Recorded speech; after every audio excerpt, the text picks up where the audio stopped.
Dia, pessoal, de novo, para quem eu ainda não dei bom dia. Mais uma vez, queria pedir desculpas pelo atraso hoje, inclusive para a abertura da sala. A gente teve um probleminha com o som. Eu vou mandar mais uma vez, porque chegou gente depois disso, a lista de presença. De novo, na lista de presença, pedir para vocês informarem as línguas com as quais vocês trabalham, para a gente conseguir fazer as salas no final. Hoje, então, como a gente tinha combinado, a gente fala só de análise contrastiva, de análise linguística contrastiva, e aí a gente tem um tempo no final que, se der tudo certo, vai ser maior do que o tempo da aula passada, para vocês trabalharem em grupos, e depois a gente tem um tempo de discutir também. E aí, na semana que vem, a gente fala, então, de literatura e interculturalidade, também com tempo para vocês trabalharem. Acho que é normal, né, que o número de pessoas vai diminuindo, também para quem está na UFSC, hoje tem uma reunião importante no CICE, então não vou esperar mais, mas já temos 20 pessoas lá. A gente fala, então, hoje sobre a tradução como estratégia para o desenvolvimento de atividades de análise linguística contrastiva. E aqui, mais uma vez, a gente vai partir de textos da linguística aplicada brasileira que pensam o ensino de português como língua materna, porque, como eu já falei na aula passada, eu acho que a gente tem um conhecimento muito bom sendo desenvolvido na linguística aplicada no Brasil, e a gente pode aproveitá-lo para pensar também a didática de línguas adicionais. A gente vai falar então da ideia de análise linguística partindo de um texto da Lívia Suassuna, e depois a gente fala de análise linguística contrastiva. Então, a gente começa entendendo então esse termo, que é o termo análise linguística. O texto da Suassuna está no Drive que eu mandei para vocês. Para quem não teve acesso ainda, eu posso mandar daqui a pouquinho o link no chat. É um texto que está, como eu disse, então, pensando o ensino de língua portuguesa num livro que chama Ensino de Gramática, Reflexões sobre a Língua Portuguesa na Escola. Então, a partir daí, acho que vocês já podem imaginar o que é análise linguística. E aqui a gente vai entender por que a gente está usando o termo análise linguística e não o termo gramática, e se essas duas são ou não a mesma coisa. A primeira vez que esse termo aparece em português é em 1981, no texto do João Vanderlei Geraldi, Subsídios Metodológicos para o Ensino de Língua Portuguesa. Ele sugeria, então, que o ensino na educação básica de português como língua materna deveria partir de três eixos: a leitura, a produção de textos e a análise linguística. Aqui a gente está ainda no momento em que se fala pouco de oralidade em sala de aula, então hoje em dia a gente podia atualizar isso e expandir, né, para leitura virar compreensão e para produção de textos virar, ok, produção de texto está bom, mas desde que a gente entenda que a produção de texto é uma produção de textos orais e de textos escritos ao mesmo tempo. E aí, por fim, teria análise linguística. O que o Geraldo estava sugerindo é que, primeiro de tudo, a concepção de linguagem dele é uma concepção socio-interacionista. Então, não faz sentido, dentro dessa concepção, a gente fazer um trabalho de gramática como um trabalho que é feito, infelizmente, até hoje, na maior parte, não só da educação básica, como também das aulas de língua, que é um trabalho de ensino de nomenclatura de gramática, e a partir desse ensino de nomenclatura, o aprendizado quase por decoreba de algumas regras gramaticais, né? Mas ele sugere justamente que seja feito um trabalho de análise linguística, que ele também chama de metalinguagem ou de reflexão metalinguística, que tem as seguintes características. Ele nasce da propriedade que a linguagem tem de referir-se a si mesma e se baseia na capacidade que todo falante tem de refletir e atuar sobre o sistema linguístico.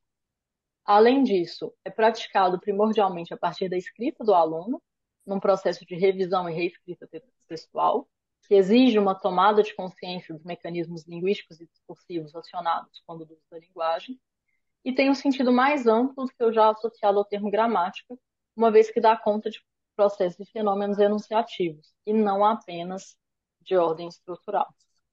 Então, aqui a gente está falando de um processo que quer refletir sobre a linguagem, mas que não quer refletir sobre a linguagem do mesmo ponto de partida que muitas vezes a gramática tradicional prescritiva parte.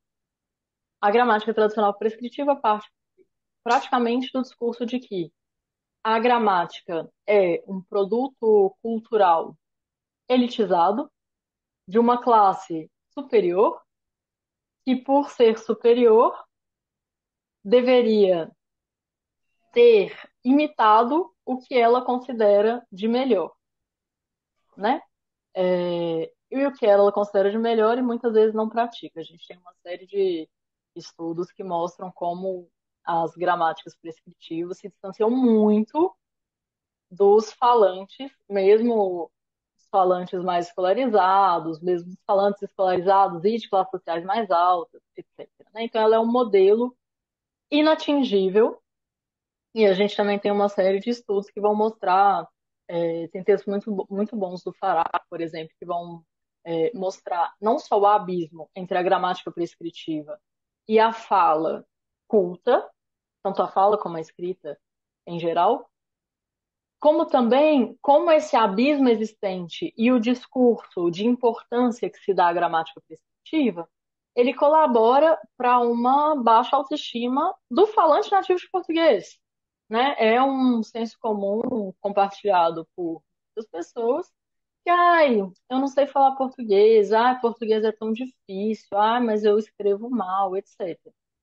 Olha, um falante nativo não fala mal a própria língua, né? Assim, começamos por aí. E o fato de ele ter esse sentimento de que ele fala mal a própria língua decorre justamente do valor que a gente dá a esse discurso sobre a língua. Um discurso que é elitista, um discurso que é distante da prática comum também. Luísa, fica à vontade. Oi, Amanda, tudo bem? Achei muito legal isso que você está comentando. Assim, legal e triste, né? Mas é interessante de como que isso se reflete também quando a gente aprende uma língua adicional, né? Quando você analisa o jeito que a gente fala português. E o quanto que a gente não tem todo esse referencial de gramática. E mesmo assim, fala, se comunica, às vezes tem aquele ideal, né, de que quando você aprender uma outra língua, você precisa ter toda essa estrutura de gramática, saber os nomes das coisas todas, e que é muito irreal, né? Porque a gente não sabe isso no português e isso não impede a gente de falar bem. Então eu acho muito doido como às vezes até o parâmetro acaba mudando quando é uma língua adicional, né? Não sei se você sente isso também. Sim, totalmente. Às vezes os próprios estudantes trazem isso, né? E falam, ai, nossa, mas eu estou aqui, eu tenho tanta dificuldade com o português que eu acho que eu não vou conseguir aprender italiano, porque eu não falo nem português. Eu penso, bom, você está falando português comigo agora, como você pode dizer que você não fala português? Né? É, e outra coisa que eu acho que se manifesta de uma forma muito forte, especialmente em algumas línguas, especialmente nas línguas com as quais eu tenho mais contato em francês, é como esse discurso ele também existe, né? Eu estou falando aqui, a partir do texto da Suassuna, que vai citar o Geraldi, de como se constroem esses discursos em português no Brasil, mas esses discursos existem também em outras línguas, e basta a gente pensar em como a norma gramatical não se atualiza frente à mudança linguística. A gente não está falando nem de variação, né? O francês passou por várias mudanças de pronúncia que absolutamente não foram incorporadas pela ortografia. Tanto que se a gente olhar, assim, não tenho dados sobre isso, tá? Mas a minha impressão, não estamos falando aqui de pesquisa, é de que um brasileiro com o mesmo grau de escolaridade que um francês tem mais domínio do sistema ortográfico do que o francês. E não por culpa da escolarização. A gente não está comparando os sistemas escolares, mas comparando o grau de conservadorismo ortográfico e de distância entre ortografia e forma de escrita, que em francês, né? Falei de francês, mas em inglês isso também é um problema. Um problema com o qual a gente lide melhor, porque palavras em inglês fazem mais parte, com a grafia da língua inglesa, fazem mais parte do nosso cotidiano do que palavras em francês. Mas é um problema enorme, né? E eu acho que essas coisas já nos mostram como, de fato, né, a gramática normativa prescritiva, ela é muito elitista e muito conservadora. Um grau de elitismo e conservadorismo, evidentemente, diferentes a depender do país, mas é até natural, por um lado, que a gramática prescritiva, normativa, ela seja mais conservadora do que a gramática descritiva, justamente porque a gramática descritiva dá conta de observar o momento presente e comportar variações que acontecem ao mesmo tempo, né? Enquanto uma norma, evidentemente, tem mais dificuldade com isso. Enfim, a gente não está falando disso quando a gente está falando de análise linguística. A gente está falando justamente de que nós, como falantes de línguas, que é o que seres humanos são, temos capacidade linguística. Se temos capacidade linguística, a gente tem capacidade não só de falar, como de atuar sobre a língua, como de refletir sobre ela. E isso é natural. Existe, evidentemente, uma indisposição muito grande de vários estudantes e mesmo de vários professores em relação à análise linguística, que tem origem principalmente nessa relação difícil com a gramática prescritiva. E aí, a proposta de fazer análise linguística não é só uma proposta de se desvencilhar um pouco dessa dificuldade de lidar com o tanto que a norma prescritiva ela é distante da realidade e com o tanto que ela é elitista e contribui para a baixa autoestima do falante, mas também pensando em fazer uma atividade real de reflexão e não uma atividade de aprendizado e repetição de regras que muitas vezes não fazem sentido ou não fazem mais sentido. Talvez já tenham feito sentido um dia. Eu, particularmente, assim, adoro em francês a distância entre a ortografia e a pronúncia, mas é porque é absurdo. Eu adoro porque é absurdo, mas eu reconheço que é absurdo. Uma das minhas palavras preferidas, por exemplo, é quá, porque ela se escreve com todas as vogais que não são usadas para pronunciar. Enfim, né? Mas esse tipo de coisa, evidentemente, distancia o aluno do aprendizado, porque é difícil. Então a gente precisa tratar isso com mais leveza, inicialmente, né? Porque é difícil e é evidentemente difícil aprender. Eu vou escrever foie com O-I-E ao invés de UA, que é como a gente pronuncia, Luísa. Ah, Amanda, eu lembrei de uma coisa. Não sei se você viu, mas esse mês ainda, no comecinho, no 1º de abril, teve uma youtuber, assim, que fala de francês e tal, e que ela fez um vídeo falando de uma reforma ortográfica. E aí era, claro, uma pegadinha, né? Poisson d'avril. Mas era muito engraçado que eu comecei a ver o vídeo e falei, não, mas não é possível. Eles jamais deixariam fazer uma reforma assim. Porque ela foi bem absurda também, né? Nos exemplos que ela usou e tal. Tipo, todos o aí e todos os es iam ter exatamente a mesma escrita. Enfim, eu vou mandar depois o link aqui, porque eu achei muito engraçado. De como a gente conhecendo também a cultura e um pouco da história, a gente acha absurdo no sentido de que jamais eles aceitariam isso, né? Porque é muito. Eles sempre falam, né, de não ia estragar a língua de mulher. Enfim, vou mandar depois o link, porque ele é muito engraçado Ai, de pensar. vou querer ver, obrigada. É engraçado essa ideia de estragar a língua, né? Como se a língua de fato fosse uma coisa assim, tá lá no mundo das ideias platônico, absolutamente distante dos falantes, que são as pessoas que estragam a língua. Assim, eu não tenho, não é minha área de especialidade, não tenho opiniões sobre reforma ortográfica do francês. Por um lado, acho extremamente necessário, por outro, acho que tá tão atrasado que talvez seja melhor nem vir, sabe? Quando, né, a gente tá tão atrasado que a gente percebe que é melhor só faltar mesmo. Às vezes me dá um pouco essa impressão sobre a reforma ortográfica do francês, mas não é meu assunto de especialidade, de forma alguma. Acho que seria uma coisa complicadíssima de se fazer, justamente pela demora em atualizar uma série de coisas, mas eu acho exemplos maravilhosos de francês. Adoro a palavra, parece tem, parece não, né, que tem dois fonemas, mas a gente escreve não apenas com 4 letras, como também com um acento. Maravilhoso. Eu adoro, me divirto, mas é evidente que eu adoro e me divirto porque eu aprendi francês num contexto em que eu não precisava inicialmente me virar numa sociedade que ia exigir de mim um perfeito domínio ortográfico. Duvido que quem é escolarizado em francês se diverte tanto assim com isso, tendo a pressão de aprender imediatamente a língua, né?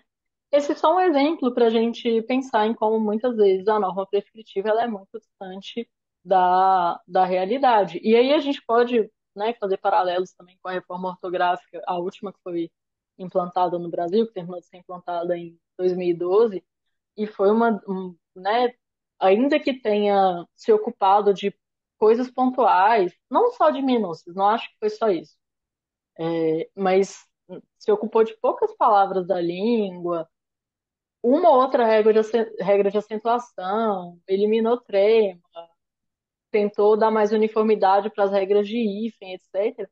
Já isso foi extremamente debatido no Brasil, né? Já isso encontrou ferrenhos opositores. Ah, porque tal palavra não vai sentir igual se eu escrever de outro jeito, etc. Isso tudo revela. Eu fiz uma piada com o Platão, mas na verdade é essa sensação mesmo de uma concepção essencialista da língua, né? Como se existisse uma língua em essência, uma concepção muito platônica, como se existisse uma língua em essência, uma essência distante da realidade, uma essência que é perfeita, que é melhor do que todas as manifestações de língua na realidade, que são praticadas no dia a dia pelos falantes nativos ou não. Que é um absoluto contrassenso. Não existe uma língua fora da prática dos seres humanos que a usam dentro de um contexto cultural em seu cotidiano. Isso absolutamente não existe, né? É, e a gramática tradicional, a gramática prescritiva, a gramática normativa, elas têm uma concepção essencialista da língua, como se existisse uma língua melhor, e essa língua é a língua pura, que se não está só no mundo das ideias platônico, está nos exemplos de grandes autores canônicos da literatura, nunca um autor vivo, nunca do mesmo século,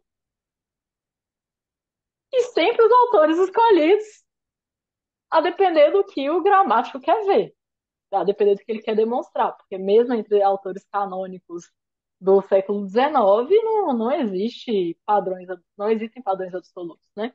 Então, estou falando isso tudo para dizer que a concepção socio-interacionista do Geraldi, a partir da qual nasce o termo análise linguística, ela é uma concepção bem distante da concepção que a gramática prescritiva tem de linguagem. Podemos passar. O Geraldi, em particular, sugere que a análise linguística parta sempre do próprio texto produzido pelo aluno, não de autores consagrados ou de materiais didáticos. sua principal ideia é dar instrumentos para que o aluno possa desenvolver a autocorreção. Então, a gente está, quando o Geraldi publica esse texto, no momento em que a gente muda o eixo central do qual a escola deve se ocupar. Até então, a escola se ocupava majoritariamente de ensino, de gramática normativa, com nomenclatura, etc, etc. E entende-se que a escola deve se ocupar de, se a gente está ensinando língua materna, de formar bons leitores e bons produtores de texto. Não falei escritores só para a gente não confundir com o ofício escritor, né? Porque todos que passam pela educação básica deveriam sair de lá munidos de bagagem suficiente para serem bons produtores de textos. É isso que eles vão precisar na vida em sociedade. A análise linguística, então, ela inclui sim o trabalho sobre questões tradicionais da gramática, mas a gente pensa também em questões amplas a propósito do texto. Então, a gente pensa em coesão, coerência interna, em adequação do texto aos objetivos pretendidos, a análise dos recursos expressivos utilizados. Então, se a gente vai usar metáforas, metonímias, paráfrases, citações, discurso direto e indireto, organização e inclusão de informações, etc. Especialmente, a gente não pode pensar que a análise linguística é corrigir a gramática mínima, microestrutural. Pode ser isso também, mas não só, porque um texto, ele não, para ser correto, ele não precisa só estar escrito em um português que a gramática prescritiva vai dizer que está correto, né? Ele precisa usar estratégias que sejam condizentes com os objetivos, que sejam condizentes com o gênero discursivo, usar um vocabulário que seja condizente também com o que se pretende, enfim. E aí a ideia é fazer um trabalho que eles inclua todas essas questões. O fundamental no estudo da análise linguística é contemplar, então, essa variedade de recursos expressivos postos à disposição do falante ou do escritor para a construção do sentido. A gente está falando, repito, de variedade. Logicamente, em sala de aula, a gente não pode todo dia trabalhar com tudo, senão vira um caos. Mas a gente não pode também achar que a gente vai fazer análise linguística, então um dia a gente vai trabalhar. Ah, beleza, como que é o sistema de grafia das vogais em francês? E aí outro dia a gente vai falar de morfologia ou morfossintaxe e pronto, eu fiz a análise linguística. Não, a gente tem que falar também de coisas mais macrotextuais. A gente pode falar de paragrafação, de pontuação, de progressão textual, etc. E aqui eu estou dando exemplos majoritariamente de textos escritos, mas evidentemente a gente pode fazer isso também com textos orais. Então, se a gente perdeu muito. A gente fez, enfim, na primeira aula um passadão de abordagens didáticas de ensino de línguas adicionais e dá a impressão de que a gente está numa constante evolutiva, né? Não é bem assim. É lógico que eu acho que o professor tem mais liberdade hoje para fazer escolhas mais adequadas do que tinha 30 anos atrás, 40 anos atrás, 50 anos atrás, sim. Por outro lado, algumas coisas a gente perdeu. A coisa do laboratório de língua, por exemplo, permitia que a gente fizesse gravação, reouvisse e refizesse textos orais. A refacção de textos orais é uma ferramenta didática pouco usada hoje em dia, que poderia ser mais usada. Estou falando isso porque, se a gente faz um trabalho de análise linguística, a gente pode fazer um trabalho de análise linguística também sobre um texto oral. Evidentemente, precisa ser produção do aluno? Não, mas pode. É só gravar. Qualquer celular hoje em dia grava áudio do WhatsApp naquele grupo com você mesmo e ouve depois. E a partir disso a gente pode trabalhar, por exemplo, a progressão, como que a gente reelabora as coisas no discurso oral, quais são as estratégias de argumentação que a gente usa. A gente pode trabalhar a pronúncia também, porque não, enfim, uma série de questões. E aí a gente pode falar, então fazer análise linguística é a mesma coisa que fazer gramática. Sim, E não. Por que sim e não? Porque se a gente tem a concepção de gramática tradicional, prescritivista, elitista, essencialista, platônica, não. Fazer análise linguística é radicalmente diferente de fazer gramática. Mas, se a gente entende gramática como tudo aquilo que é usado para a construção do sentido, como, se a gente entende gramática como o estudo das condições linguísticas da significação, sim, fazer análise linguística e fazer gramática é a mesma coisa. Aqui eu propus usar o termo análise linguística para marcar essa posição de que a gente está falando de algo que não é o ensino prescritivo de gramática que a gente tem, hum, por exemplo, feito pelo professor Pasquale. Então, a gente pode usar gramática, mas se para a gente gramática e Pasquale são sinônimos, a gente não está falando da mesma coisa. Eu adoro usar o professor Pasquale porque é muito. A gente entende muito fácil quando a gente personifica.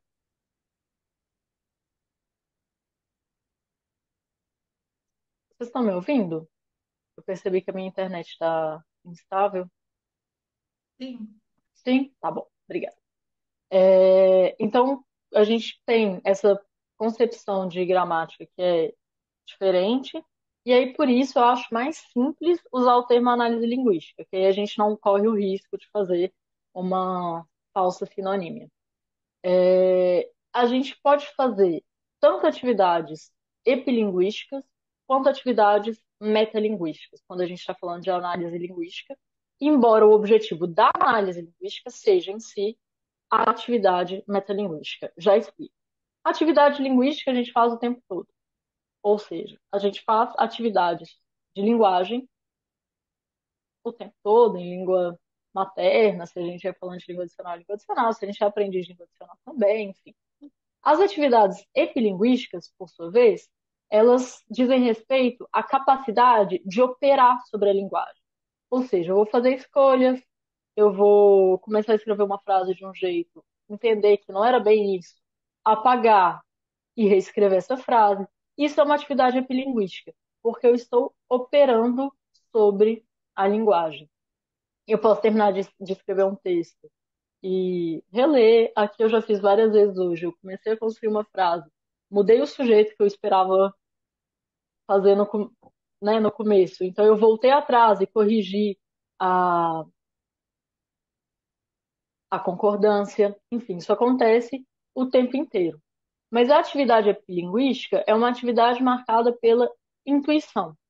Ou seja, a gente aciona a nossa gramática internalizada e usa essa gramática internalizada para produzir textos estratégicos, porque faz parte da atividade epilinguística escolher, mas principalmente para refazer, repensar, etc. Se a gente tem, então, o tempo todo na sala de aula atividades linguísticas, é importante que a gente tenha também não só a produção de textos, mas o uso da nossa gramática internalizada para operar sobre a linguagem e fazer um uso mais estratégico. Desculpa, gente, gato no teclado, fez essa bagunça. O professor, então, ele orienta e multiplica essas atividades que permitam participação, contribuição, crítica e escolha. A atividade epilinguística ela está ligada principalmente a essas duas palavras, crítica e escolha. A gente está sempre escolhendo e criticando o que a gente escolheu, ou criticando o que outra pessoa escolheu. Nem sempre a gente está aprendendo coisas novas, mas a gente está operacionalizando e tornando ativo um sistema ao qual o aluno já teve acesso. Isso quando a gente está falando, evidentemente, de língua materna. Mas mesmo em língua estrangeira, muitas vezes o aluno já teve acesso a uma série de estruturas. Mas entre você ter acesso e você conseguir operacionalizar essas experiências, a gente tem aí uma distância. E é por isso que a gente trabalha com atividades epilinguísticas em sala de aula. A gente faz atividade metalinguística, por sua vez, quando a gente faz atividades epilingüísticas de modo consciente, sistemático, com uma taxonomia e resulta em teorias sobre a linguagem. Ou seja, fazer atividade epilinguística já é desenvolver as nossas competências, habilidades e capacidades, porque a gente já está tornando operacional um sistema ao qual a gente teve acesso. Mas a gente ganha ainda mais se a gente consegue fazer isso de uma forma metalinguística. Metalinguística é simplesmente de uma forma na qual a gente fala sobre o que a gente está fazendo. Porque se a gente fala sobre o que a gente está fazendo, a gente consegue ganhar consciência, né? As atividades epilinguísticas, muitas vezes, elas são atividades feitas a partir do nosso conhecimento e do nosso conhecimento inconsciente, ou que a gente não consegue tão bem assim trazer para a superfície do pensamento. E quando a gente faz metalinguística, a gente faz isso de um jeito sistemático. Sistemático não quer dizer necessariamente prescritivo. A gente tende a pensar a gramática é chato porque a gramática é sistemática. Bom, pode ser, tudo bem, uma opinião, mas eu entendo que as principais críticas que devem ser feitas à gramática prescritiva têm a ver com sua concepção essencialista e elitista de linguagem. Não com o fato de tentar ser sistemática. Porque se a gente tenta ser sistemático, a gente desenvolve a nossa cognição de uma forma geral. E dois, a gente pode cristalizar um conhecimento que a gente usa mais facilmente, se a gente tem esse conhecimento sistematizado. Qual é a vantagem da gente conseguir refletir de forma metalinguística? Já que aqui a gente segue falando de aprendizado de língua materna, já que todo falante materno já dá conta de produzir texto na própria língua. A vantagem é que, se a gente reflete de modo sistemático e consciente, produzindo teorias com base em situações diversificadas no emprego da linguagem, o aluno vai progressivamente construindo um corpo de conhecimentos amplo e consistente que lhe assegura autonomia e capacidade de lidar com a linguagem em situações novas. Então, a principal vantagem da metalinguagem aqui não é decorar uma regra. Isso é gramática prescritiva. Mas é dar autonomia para o aluno para que ele lide com a linguagem em situações novas. Então, se o aluno não sabe fazer uma coisa, ele pode pesquisar. Ele pode pesquisar, inclusive, em gramáticas normativas, porque ele não tem medo de lidar com a reflexão metalinguística que muitas vezes é necessária. Isso eu acho que a gente pode perfeitamente passar para o aprendizado de língua adicional. Muitas vezes alunos chegam na aula de língua adicional com medo de gramática. E isso não vem, né? Se estamos falando de um aluno que está aprendendo a primeira língua adicional no primeiro dia de aula, isso evidentemente não vem da relação dele com a língua adicional. E é também por isso que eu quis trazer um pouco de teoria sobre ensino de análise linguística, o ensino de gramática em língua materna, para a gente poder entender como que já em língua materna isso poderia ser diferente. Mas se não foi diferente em língua materna, vai caber a nós, professoras e professores de língua adicional, lidar com o desconforto dos alunos com as análises linguísticas ou com o estudo da gramática.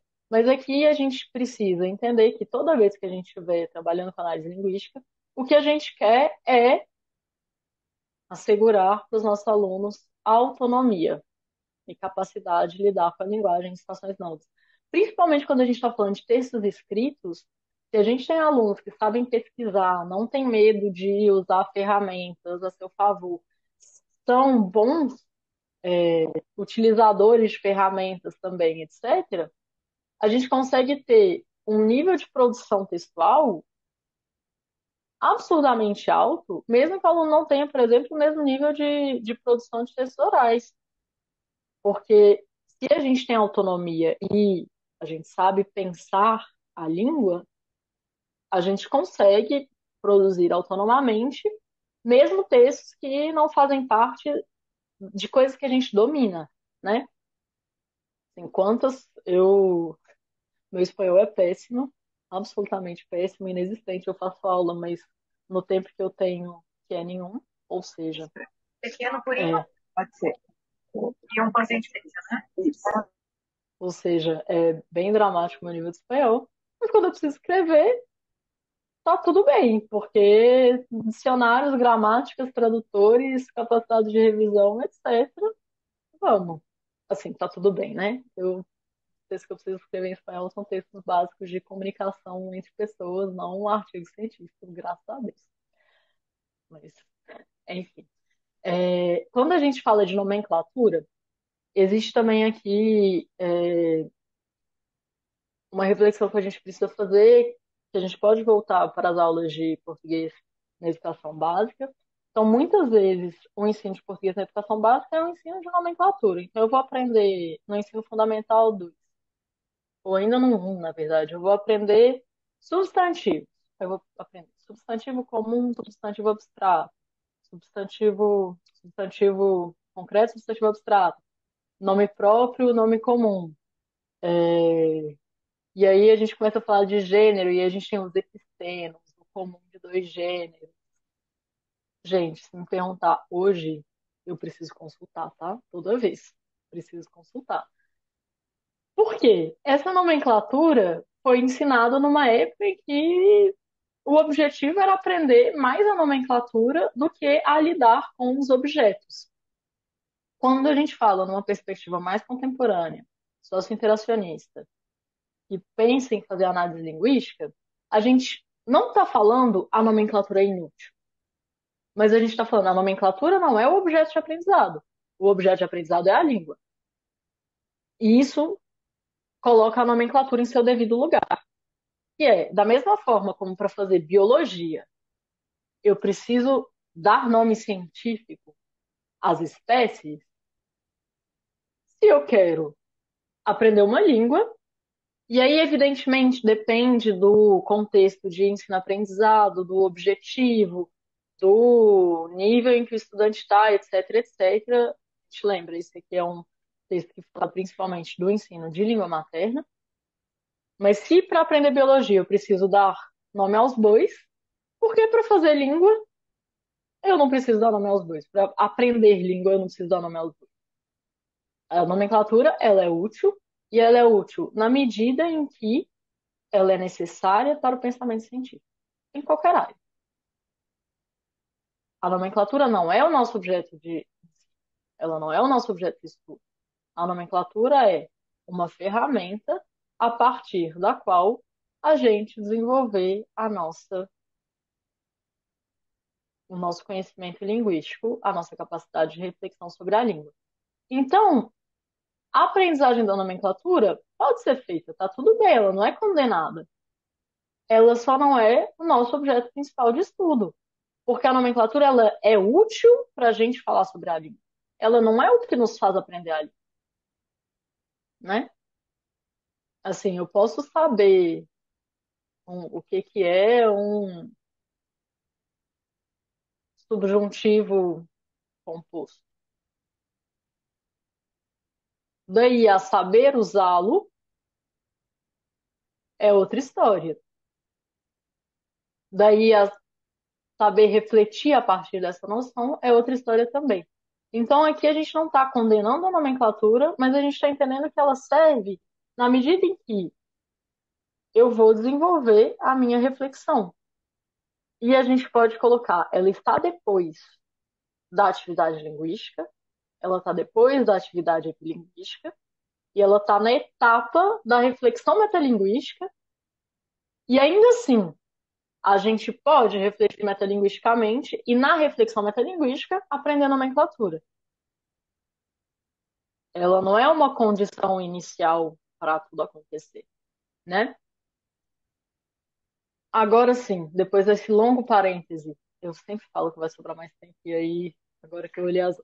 Depois desse longo parêntese sobre ensino de português como língua materna, mas que eu acho que a gente consegue passar todos esses conceitos para o ensino-aprendizagem também de língua adicional, a gente passa ao segundo elemento da aula de hoje, que a gente falou, que era a análise linguística, a tradução como ferramenta para análise linguística contrastiva. A gente deu conta de análise linguística, agora falta a gente dar conta do termo, do adjetivo contrastiva que está aí, né? A análise contrastiva, ela surgiu entre os anos 40 e 50 como um ramo separado da linguística aplicada. A gente falou muito brevemente disso na primeira aula.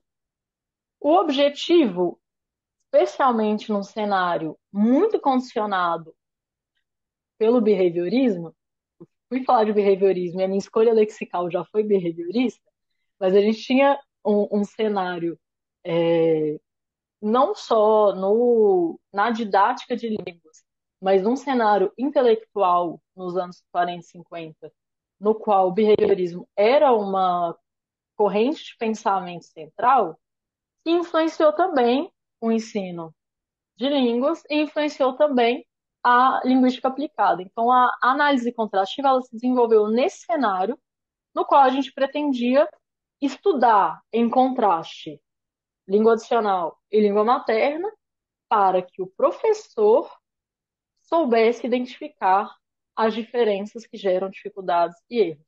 Então, o cenário de ensino-aprendizagem de língua adicional era um cenário behaviorista, no qual a gente quer, a todo custo, evitar erros. Se o erro é produzido, ele precisa ser corrigido imediatamente para que ele não se cristalize. E se o erro não é produzido, melhor ainda. Então, a análise linguística contrastiva não era uma prática tanto de estudantes, mas uma prática de professores e uma prática negativa, vamos dizer assim. Não é uma prática para desenvolver competências, mas é uma prática para não desenvolver. Estou usando negativa no sentido de que é para não acontecer algo, tá? Não estou usando no sentido de que é algo ruim. Mas uma prática, então, para evitar que os alunos cometessem erros. Isso porque, na época, acreditava-se que existia necessariamente uma transferência linguística. Então, eu tenho uma gramática internalizada da minha L1, e a partir do momento em que eu for aprender uma língua adicional, eu vou transferir totalmente toda essa estrutura gramatical que eu tenho da L1 para a língua adicional. Então, se eu vou fazer essa transferência aprendendo pares de idiomas próximos, português italiano, português espanhol, português francês, etc., essa transferência ela não é sempre negativa, mas a análise contrastiva servia justamente para incidir nesse ponto em que a transferência não é positiva, em que existe uma diferença. Agora, a gente já mudou muito como a gente entende a aquisição de uma língua adicional. Então, sim, por um lado, existem contatos entre língua 1 e línguas adicionais, mas não existe essa transferência mecânica de estruturas, e sim uma série de ações sutis, diversificadas. Em geral, o aluno não é levado a transferir, mas a fazer hipóteses sobre regras da língua médica, que não é tão diferente assim de como a gente aprende uma língua 1. A gente também aprende língua 1 fazendo hipóteses sobre ela. Só que quando a gente aprende a língua 2, a gente já tem uma língua 1, né?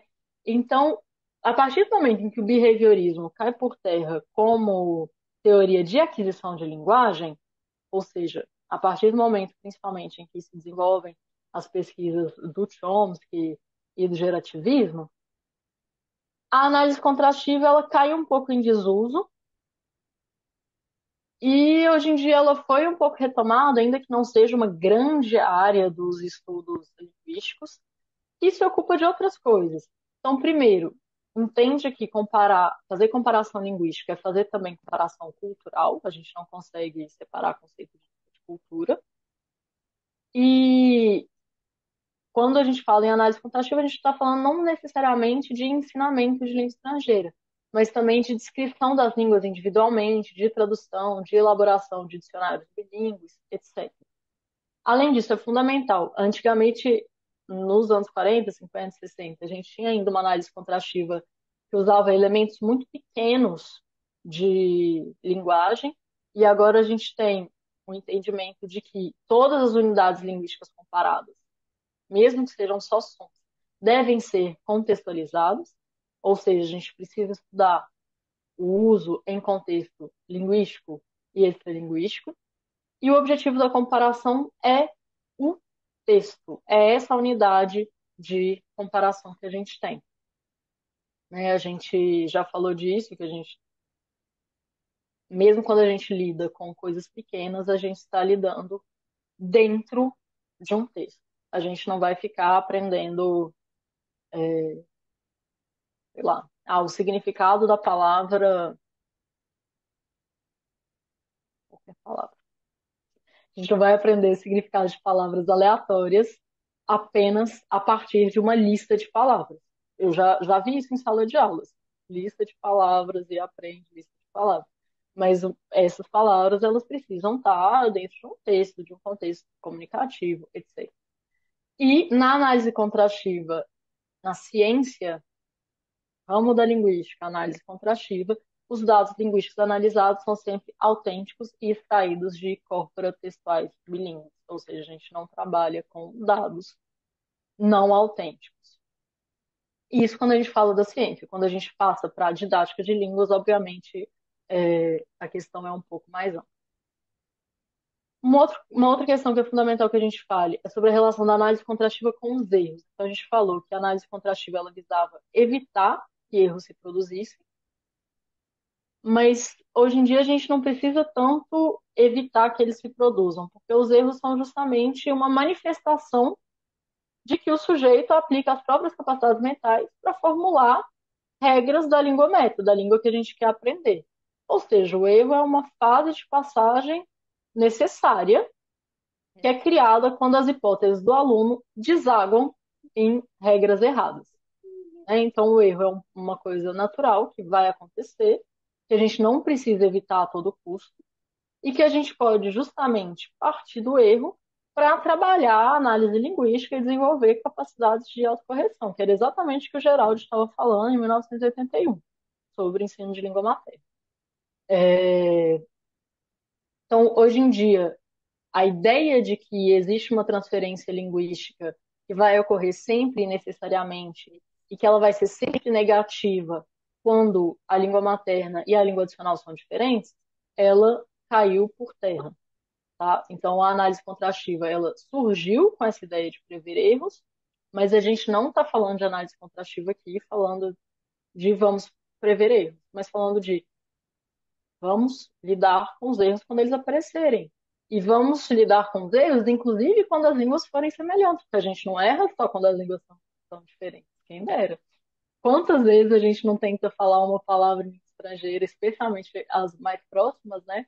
E aí a gente inventa uma coisa e a palavra era exatamente igual, ou muito parecida, né? Então a análise contrastiva ela pode se dar também quando a gente está falando de acertos e de proximidade entre as línguas. Aqui tem um breve excerto de um artigo do Romanelli, para a gente pensar, então, a partir de que tipo de exercício de tradução a gente pode praticar análise linguística. Aqui tem alguns exemplos. A gente pode corrigir uma tradução errada. Aqui o Romanelli buscou uma citação do Atkinson, em que ele propõe que o docente prepare textos com palavras traduzidas de forma errada para que os alunos as analisem e corrijam. Evidentemente, essa é uma atividade possível. Então, novamente, quando a gente está falando de didática de línguas, a gente não está falando de análise contrastiva como um ramo da linguística. A análise contrastiva como ramo da linguística vai, evidentemente, partir de texto autêntico. Se o professor traduziu erro e traduziu errado intencionalmente, isso não é um texto autêntico, porque ele não foi feito para circular com um propósito comunicativo numa determinada sociedade, numa determinada cultura. Certo? Então, ele não é objeto da ciência, análise contrastiva, mas ele pode ser, evidentemente, usado em sala de aula. Então, se eu quero levar o olhar para coisas muito específicas, eu posso fazer com que esse olhar seja levado para essas coisas muito específicas, eu mesma intervindo em textos que eu espero que meus alunos vão conseguir encontrar os erros, corrigi-los, e isso, seu ponto de partida para uma para uma conversa e um desenvolvimento de uma atividade de análise linguística, de reflexão metalinguística, etc.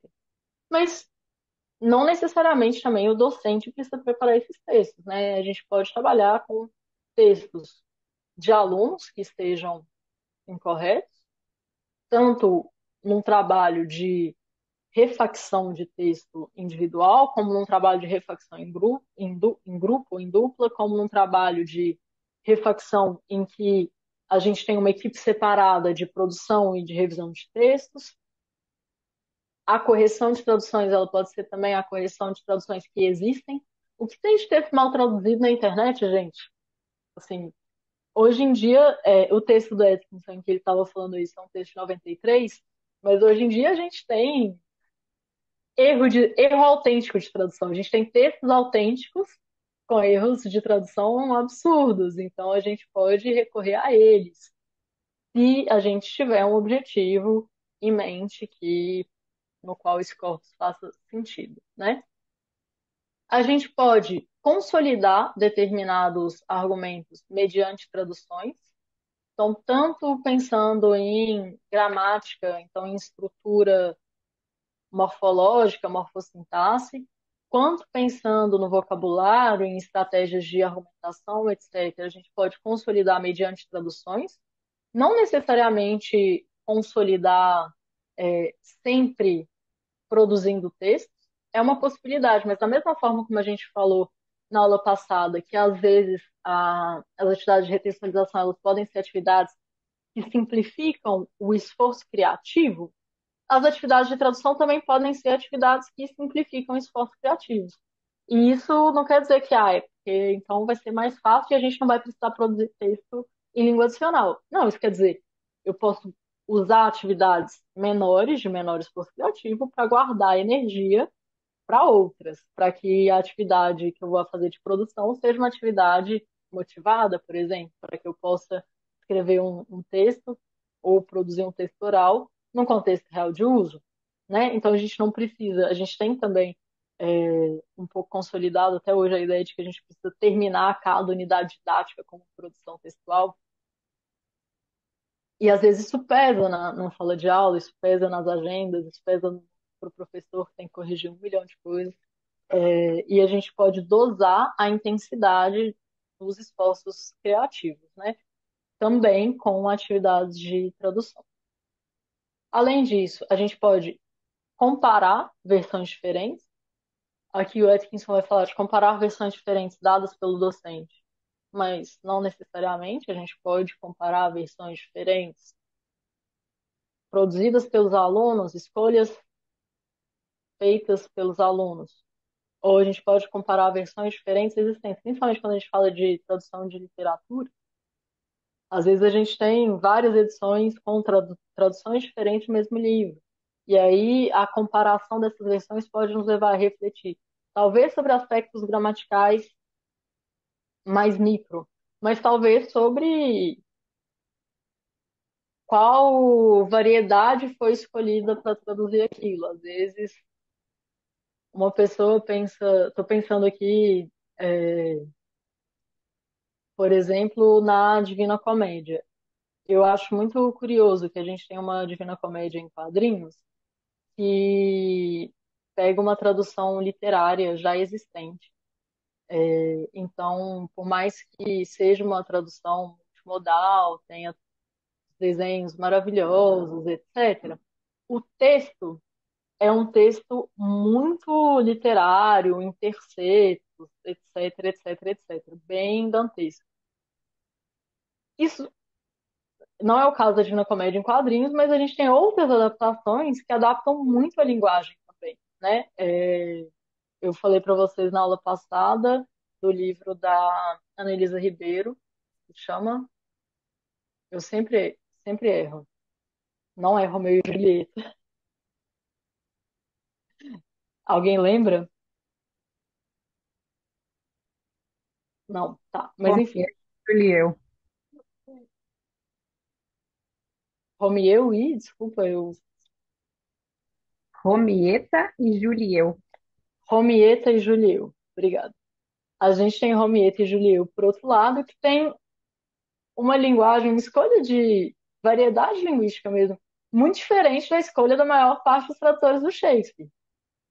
E a gente comparar essa adaptação da Annelise Ribeiro com talvez uma tradução que se preocupa mais com os aspectos poéticos, com outra tradução que se ocupa mais dos aspectos é, do enredo de Romeu e Julieta, pode ser interessante para a gente fazer reflexões muito mais profundas sobre a língua. A gente não precisa, não é porque a gente está falando de fazer análise linguística que a gente precisa olhar para tempos verbais, concordância, é, ordem da frase, escolha de vocabular, escolha de operadores argumentativos, e só isso isoladamente. A gente pode, evidentemente, também refletir sobre, por exemplo, qual língua é adequada para cada público-alvo, quando a gente faz essa tradução de Romeu e Julieta para um mundo tecnológico, por uma tradução muito focada nos aspectos poéticos, para outra que quer, por exemplo, encenar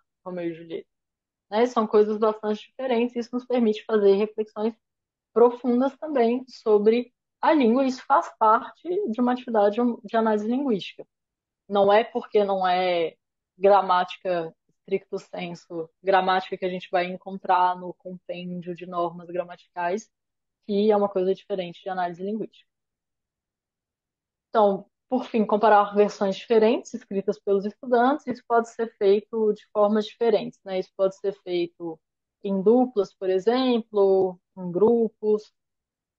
Essencialmente, o trabalho de tradução a partir do qual a gente pode fazer análise linguística é tudo, basicamente. Mas só para a gente lembrar a diversidade, a gente pode partir da língua adicional para a nossa língua materna, a gente pode partir da língua materna para a língua adicional, e a gente pode fazer isso como atividade de tradução ou como atividade de revisão de tradução própria ou de tradução alheia.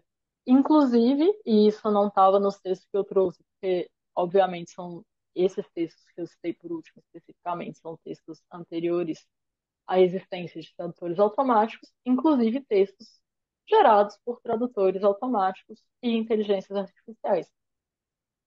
A gente tem estudantes que usam tradutores automáticos o tempo todo.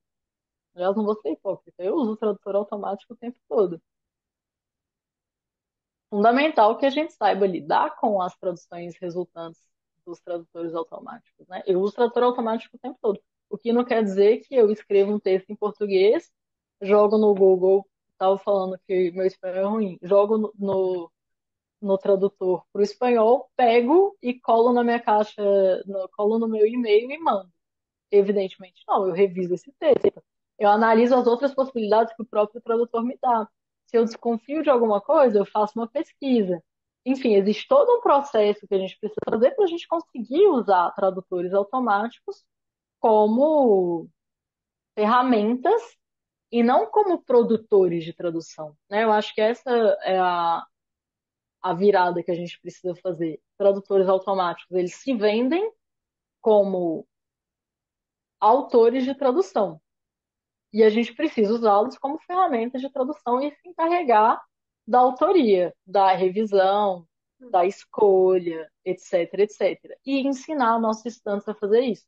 Porque muitas vezes eles não sabem, e tudo bem não saber, mas pior do que isso, muitas vezes eles caem na ilusão de que tradutor automático dá conta de dizer as coisas.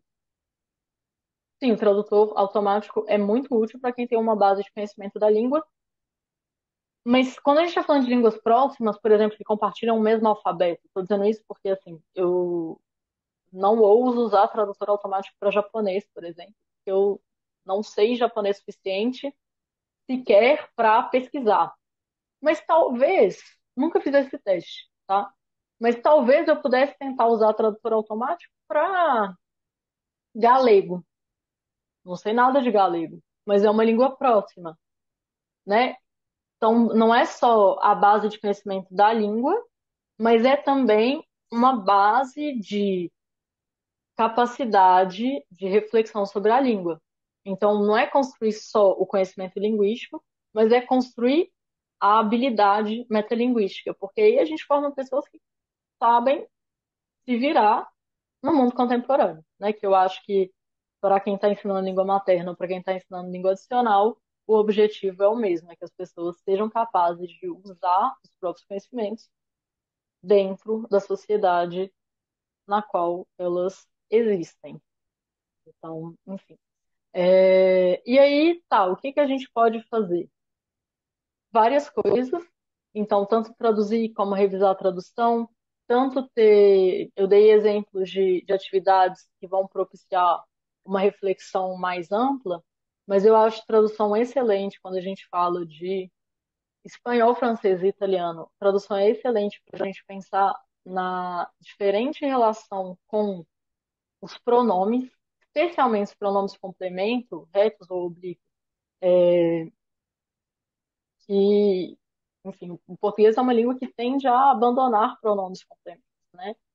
E se usa, usa um. Não tem o recurso de pronome duplo. Assim, tem, mas nem o tener usa. Ou seja, né? Tá bem. Já foi abandonado, isso faz parte da história da língua. Existe em textos escritos ainda, porque ainda existem hoje em dia textos escritos no século passado. Então, não digo que pronomes duplos absolutamente inexistem em português brasileiro, mas são absolutamente incomuns. E aí, para a gente entender a produtividade de um pronome duplo, pode ser interessante fazer atividades de tradução, tanto do português para a língua alvo, como da língua alvo de uma língua adicional para o português. Porque aí a gente vai entender que a gente tem que mudar. Se eu tenho um pronome duplo em italianos e eu quero escrever em português, eu vou precisar ou suprimir uma informação e deixá-la implícita. Essa é a preferência do português brasileiro, na maior parte dos casos, inclusive. Ou eu vou ter que repetir, talvez, uma coisa que eu acabei de dizer. E tudo bem. Ou não, dependendo do contexto de comunicação, enfim. Eu posso usar para esse tipo de atividade, por exemplo. Eu acho que eu já dei esse exemplo, porque eu também acho que pode produzir atividades interessantes. Os partitivos, que em português a função partitiva ela existe, mas não há uma manifestação linguística da função partitiva.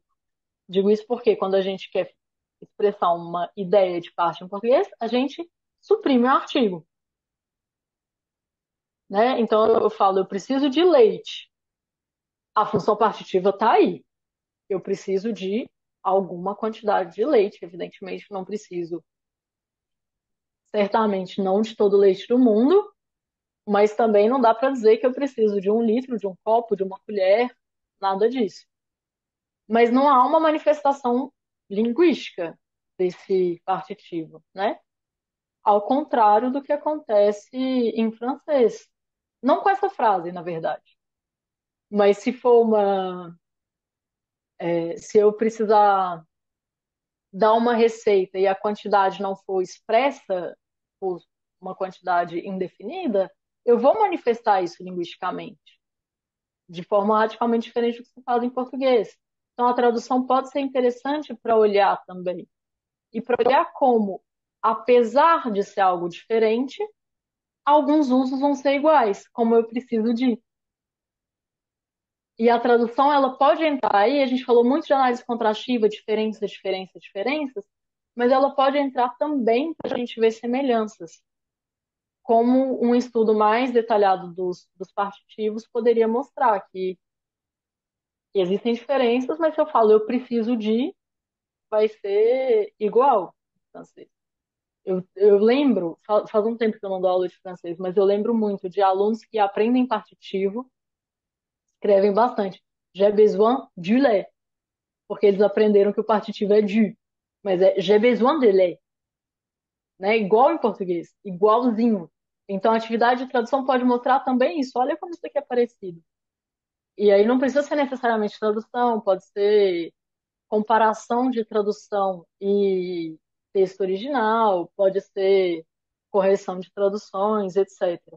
Outra coisa que outro aspecto semelhante entre português e italiano que eu acho interessante trabalhar via tradução às vezes, e aí tem muito exemplo literário, às vezes a própria análise de traduções literárias já dá conta disso, é o mais que perfeito.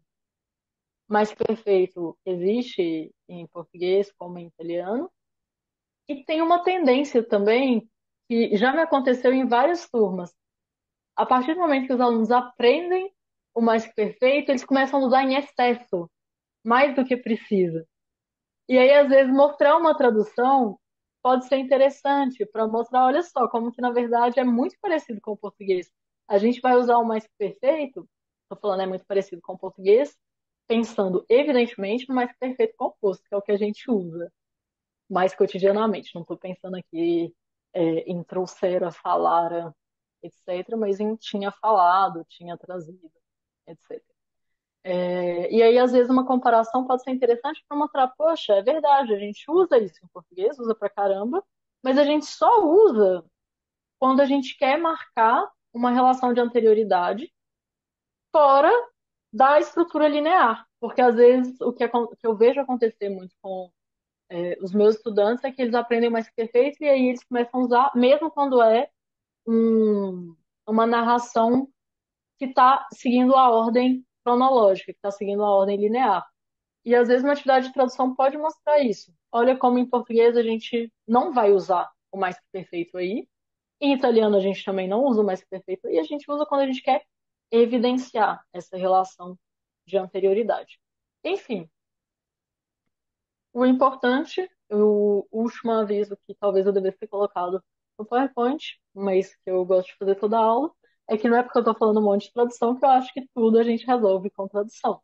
Não acho que a tradução precisa estar presente toda a aula, nem que toda a aula, nem que só exercícios de tradução dão conta de propiciar reflexão metalinguística e propiciar a autocorreção, a reflexão sobre os próprios erros.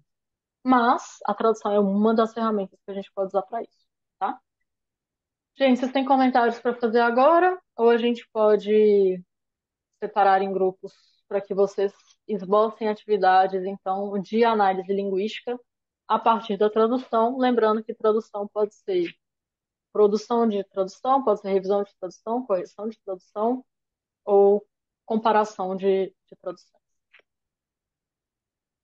Sem questões? Beleza, então eu vou abrir agora mais salas do que eu abri da outra vez. Posso, Oi, posso falar, Amanda? pode sim? Levantei a mão, mas acho que não apareceu aí. Eu Ah, não apareceu. queria fazer um comentário naquilo que você falou da questão dos erros. Quando se produz o erro, né? E a correção seria justamente a tentativa de evitar o retorno desse erro, né? Porque eu observo às vezes, por exemplo, na questão de uma língua adicional, observo às vezes que o aluno comete um erro e o professor já corrige, né? É, as, a- particularmente, às vezes eu não vejo isso muito salutar, porque às vezes quebra o raciocínio até do que o aluno está falando, e neste momento eu acho que o professor deveria se valer da gramática prescritiva.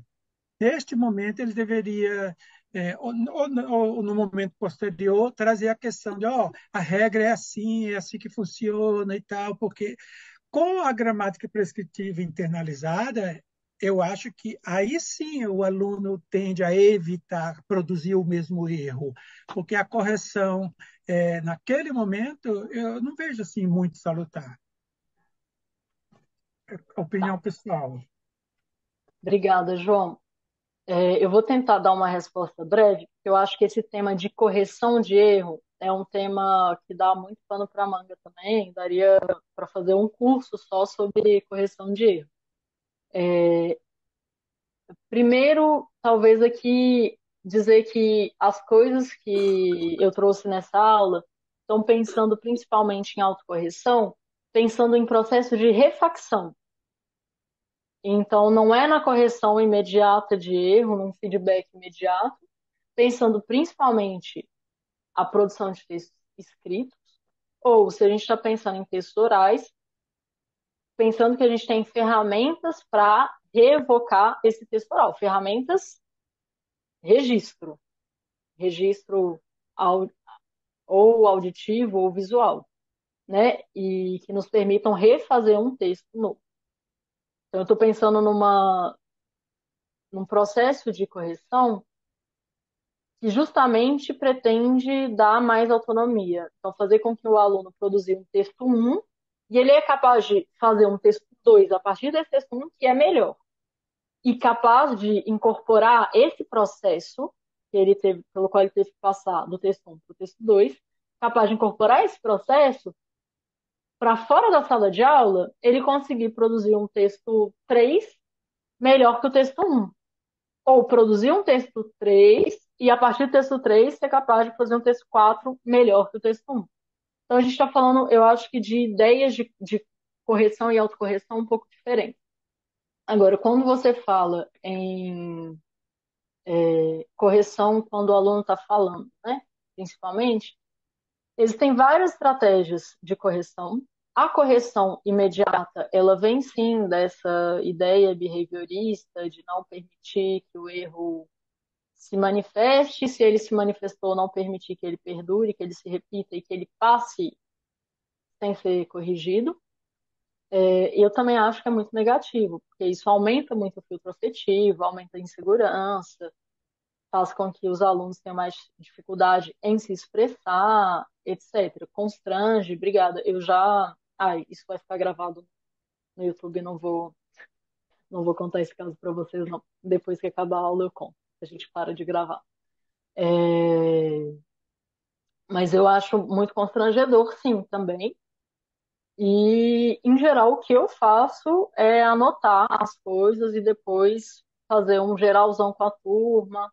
Dependendo do que a gente precisa, eu anoto cada aluno e converso individualmente, sempre escolhendo também, né? Porque a gente é normal, especialmente em níveis iniciais, é normal produzir erro. Estranho seria não produzir erro. Então, a gente precisa escolher os erros dos quais a gente vai tratar e sobre os quais a gente vai conversar. Por outro lado, para algumas situações bem específicas, eu acho que um feedback, no momento, ele é útil, especialmente quando um aluno fica incomodado porque repete sempre o mesmo erro. E aí, quando o aluno já está incomodado, em geral, eu converso e falo, olha, especialmente esse tipo de erro aqui, eu vou te corrigir quando você fizer, que é para você poder imediatamente refazer a frase, para a gente tentar cristalizar a estrutura certa. Mas isso num processo conversado, também para trabalhar temas específicos, né? Até porque, assim, é extremamente desagradável se o aluno tem que apresentar 15 minutos de trabalho e a gente corrige cada erro, cada coisinha, né? Perde o fio da meada, demora muito mais tempo. Ninguém lembra de nada também, gente. Se vocês me corrigirem, eu com certeza fiz uns 50 erros de concordância nessa fala. Se vocês tivessem parado para me corrigir cada vez, eu teria perdido toda vez que eu estava falando e não ia dar conta. E se fosse uma língua adicional, eu não ia lembrar o que eu errei, quais as regras, como eu deveria ter feito, porque é informação demais. No momento que eu estou preocupada com outra coisa, estou preocupada em falar o que eu preciso falar e ficar livre disso. Então, eu acho que você tem razão, João. Eu queria só voltar, por último, desculpa, essa resposta ficou mais longa do que eu gostaria, na questão da gramática prescritiva. A gente não está dizendo que a gramática prescritiva, como um instrumento, ela é necessariamente ruim. Ela é sempre ruim, necessariamente ruim, como se eu tenho a concepção de língua que a gramática prescritiva tem, entende? Então, o que eu critiquei foi menos a existência de compêndios, de normas, etc. Isso é muito útil para quem quer aprender uma língua adicional, isso é muito útil para quem quer revisar um texto em português. Não tem problema que existam esses manuais. E, por mais que a gente tenha dado exemplos que a prescrição está radicalmente diferente da prática, existem também uma série de elementos dos quais a prescrição está próxima da prática, ou da prática esperada. E aí, como ferramentas, as normas gramaticais, elas não são absolutamente inúteis. A crítica que eu fiz, muito pesada, foi principalmente para essa concepção essencialista da língua, que está na base de quem entende a gramática prescritiva como uma ideia de língua e como objetivo linguístico a ser alcançado, etc. Eu consegui me explicar? Sim? Beleza. Então vamos separar em grupos. Achei que hoje a gente fosse ter mais tempo, mas me excedi de novo. A gente faz 20 minutos, então. A ideia é que vocês pensem de novo num esboço de atividade de tradução a partir da qual fazer uma atividade de análise linguística. E aí pensem num esboço mesmo, então tentem estabelecer pelo menos qual material que vai ser traduzido ou que foi traduzido. Se vocês vão fazer uma comparação, uma tradução ou uma revisão, e para trabalhar quais aspectos da análise linguística. Ok? Eu vou separar as salas. Acho que hoje vai ser mais rápido, então, se vocês quiserem fazer uma pausa de 2 minutinhos e voltar, acho que vocês já vão estar na sala. Soraya, a aula gravada, as duas aulas passadas, elas estão no YouTube do Neclip. Inclusive, convido todas as pessoas a se inscreverem no canal do Neclip no YouTube. Já já eu coloco o link. Só me ocupar da divisão de salas.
Gente, hoje tem mais alguém do espanhol?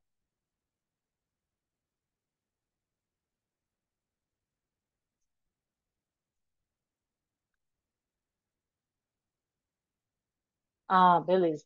Vou fazer então agora. Estou quase terminando a divisão da sala de atividade.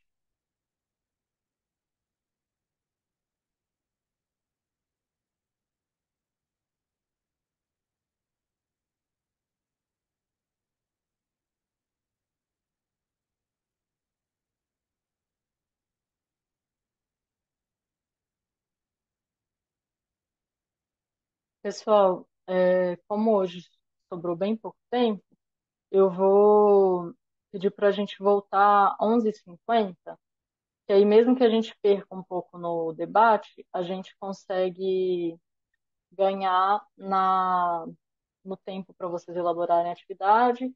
Se precisar, na próxima aula a gente retoma esses temas e debate mais. Pouco Alguém tempo, quer? Oi? pouco tempo. Sim, pouco tempo, eu sei. Mas o que vocês conseguiram esboçar?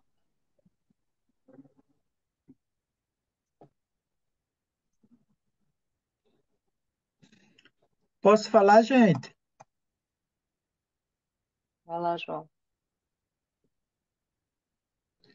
Não ficou muito bem assim delimitado, mas uma das propostas seria, e também acho que, enfim, é, vamos supor, no primeiro momento, o professor teria trabalhado em sala de aula uma determinada notícia, que teve bastante repercussão, tal, tal, tal, tal.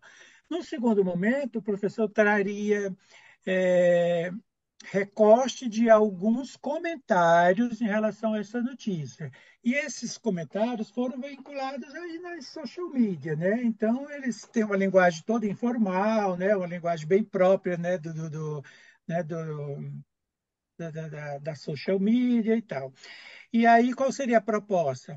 Traduzir esses comentários. Quando eu falo em tradução, digamos que seja uma versão, né? Eu não gosto bem da palavra versão. Para mim, eu já comentei, quando se trabalha com duas línguas, para mim é tradução. Enfim, é, seria fazer a tradução destes comentários e, ao mesmo tempo, se trabalhar a questão de se produzir um texto mais próximo à gramática prescritiva, já que ele foi produzido com essa linguagem toda coloquial, né? Enfim, algo mais ou menos assim que poderia ser. Não sei, acho que seriam dois trabalhos ao mesmo tempo, duas coisas. Sim, acho que vocês estão propondo ao mesmo tempo uma tradução e uma retextualização, né? Isso, sim. A minha sugestão, caso vocês queiram depois desenvolver essa ideia, é que essa transformação, né, de comentários de rede social para textos em uma linguagem mais formal, ela seja uma atividade motivada, para não ser uma coisa que penaliza o uso de uma linguagem mais coloquial, etc., né? Porque corre-se esse risco Sim, se a sim. atividade não for motivada. Então, Uhum.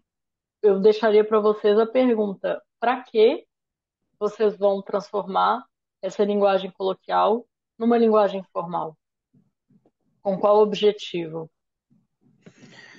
Particularmente, eu seria para mostrar essa coisa do contraste, né? Já que estamos falando de análise linguística contrastiva, né? Mostrar esse contraste entre essas duas línguas, entre aspas, que é a língua da social media e a língua culta, digamos assim, a língua prescritiva, né? Que, embora uma não elimine a outra, as duas existem, mas, dependendo do contexto, é preciso fazer escolhas.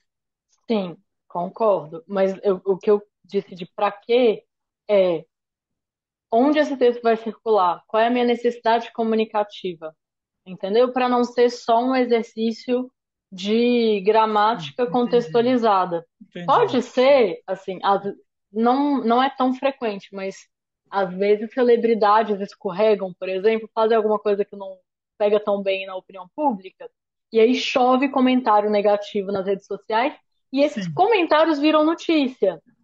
Aí, essa atividade de transformar os comentários em usar uma linguagem mais padrão para esses comentários, ela pode ser motivada se o objetivo for produzir uma notícia. Porque a gente precisa lembrar que existem, né, não só a linguagem coloquial e a linguagem formal ou oculta não são oposições, mas existem várias gradações no uso da linguagem, mas essas gradações elas são principalmente contextualizadas e motivadas pelo uso. Então, o que eu sugiro é a gente pensar nisso. Qual uso a gente vai fazer? Porque se a gente quer transformar esses comentários numa notícia, porque foi uma celebridade que fez uma coisa absurda e as pessoas foram reclamar, então, está justificado. De fato, se eu tenho um jornal, eu preciso, e aí eu vou precisar operar uma série de outras mudanças, né? Transformar discursos diretos em discursos indiretos. É uma atividade bem legal, que eu recomendo para níveis mais avançados, porque, assim, pelo menos intermediários, porque vai dar uma trabalheira. E aí, Tudo se bem. vocês pensam em aplicar, não, mas não é uma crítica, tá? Eu só estou Sim, sim, dizendo claro. mesmo que vai haver muitos elementos de transformação. E aí, se vocês forem de fato aplicar essa atividade, recomendo que vocês já pensem previamente qual elemento ou quais elementos vocês gostariam de trabalhar mais na hora de fazer análise linguística. Que pode ser, por exemplo, a passagem do discurso direto para um discurso indireto, ou a mudança de escolha lexical de uma linguagem mais coloquial das redes sociais para uma linguagem um pouco mais formal de jornal, mesmo que seja um jornal online, um portal de notícias, enfim, para justamente conseguir organizar isso, né? Não trabalhar com todos os elementos. Sim, porque é uma atividade que se sujeita a vários outros desdobramentos, né? Aí a gente teria que fazer essa essa escolha aí prévia, né, para não ficar muito amplo, né, e às vezes até se perder, né? Isso. Ok. Obrigada, João. Alguém mais quer falar? Bom, posso continuar então. Ah, Melina? A Bianca Tá Melina tudo quer bem, pode falar? falar, Luísa. Ah, tá, beleza. Então, eu tava ali com a Bianca e a Letícia, e a Lênia também que teve que sair, e a gente partiu, na verdade, de um compartilhamento da Bianca, de uma atividade que ela já fez, mas pensando em como trazer mais a tradução em si. E aí a versão que a gente chegou, assim, né, contribuindo com já essa atividade da Bianca, foi de usar uma história em quadrinhos dos Smurfs, então no francês, né? Primeiro trazendo essa versão em francês para eles poderem fazer uma tradução. E o objetivo principal, assim, de que a gente vai trabalhar, né, é que eles têm os nomes todos de acordo com qualidades, né? Então, eu não vou lembrar aqui, né, mas tem o rabugento, tem, enfim, os nomes deles têm a ver com esses adjetivos. Então, a gente poderia trabalhar justamente isso, né?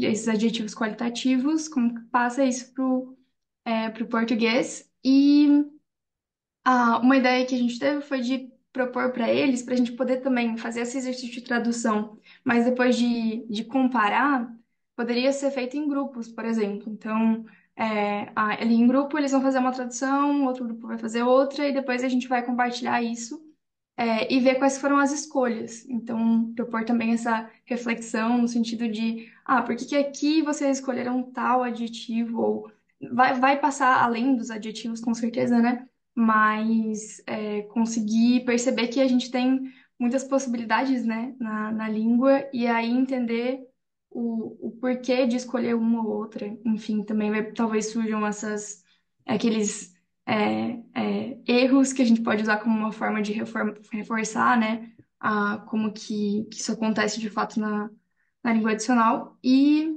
é isso. Depois ainda tem a- uma outra atividade que poderia ser complementar, que não tem tanto a ver com a tradução, mas que eu acho legal de compartilhar, que a Bianca propôs, assim, que é de eles mesmos criar depois o seu próprio Smurf, né? Tipo, se eu fosse um Smurf, qual que seria o meu nome, enfim, que isso também consegue trazer um pouco, querendo ou não, da tradução, né? Porque a pessoa vai ter que pensar nas suas características e passar isso para o francês da forma que ela acha mais adequada.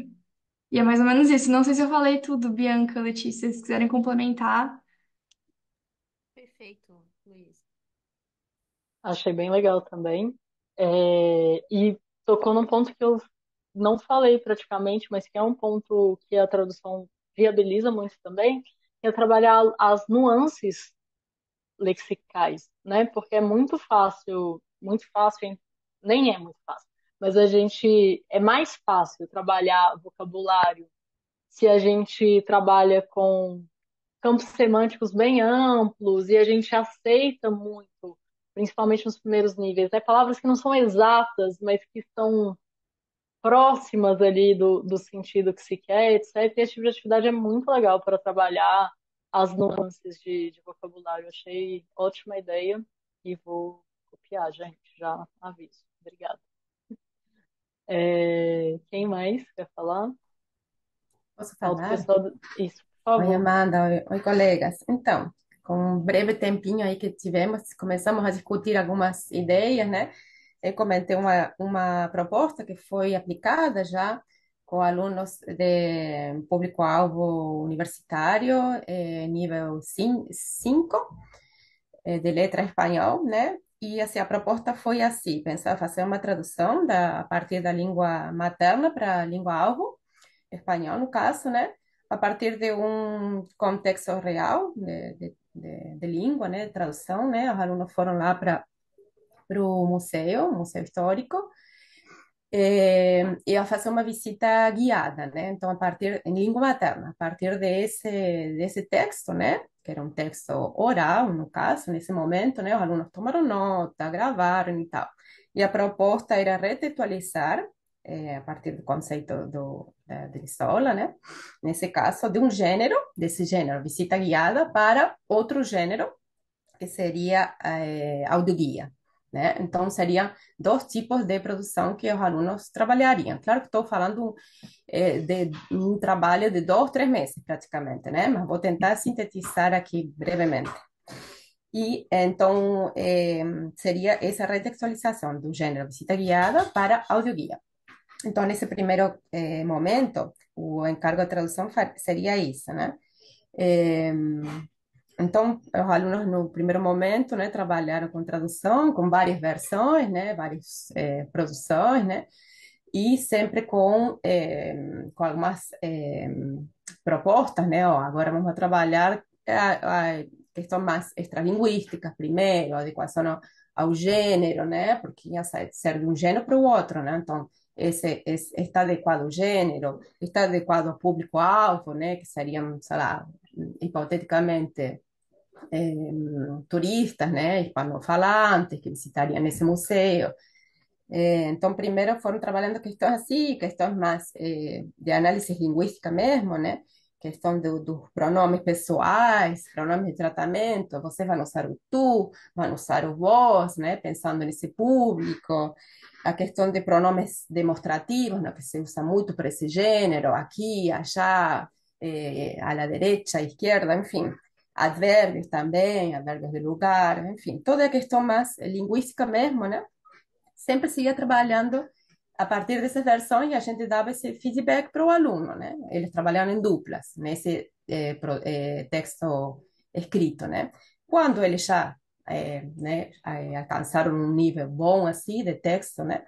A gente partiu para o texto oral. Então também trabalhamos com versões, né? Com atividades pequenas, né? Para de escuta, até no laboratório a gente trabalhou. E finalmente os alunos gravaram num laboratório de jornalismo, né? Também com versões, né? Então a gente iba trabalhando questões mais também de adequação ao gênero, né? Questões de pronúncia, de fonética, de questões mais supraxementais, a entonação, enfim, vários aspectos, até chegar a essa produção final, que era audioguias em língua espanhola. Então, mais ou menos, resumidamente, era isso, né? Trabalhamos essa questão de análise linguística a partir da própria produção dos alunos, em cima disso, né?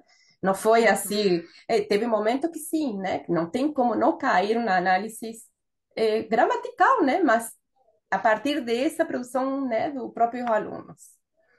É isso. Muito obrigada, Marina.